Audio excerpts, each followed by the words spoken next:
सुप्रभात मित्र हो. अंतरंग या सदरामध्ये मी विठ्ठल शितोळे सर आपणा सर्वांचं मनपूर्वक सहर्ष स्वागत करत आहे.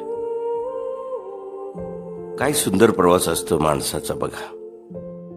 त्या सुंदर अशा प्रवासात एखादा क्षण हसून जातो तर दुसरा क्षण रडवून देखील जातो. या जीवनरूपी प्रवासात येणारा प्रत्येक क्षण जीवन जगण्याची कला शिकवून जातो.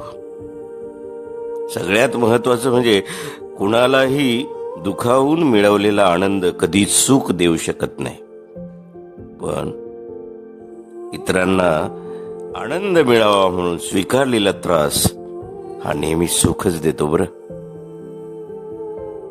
एखाद्या माणसाला माया किंवा जिव्हाळा लावणं ही सर्वात मोठी भेट असते आणि कोणाकडून आपुलकी आपलेपणा मिळवणं हाच खरं जीवनातला सर्वात मोठा सन्मान असतो.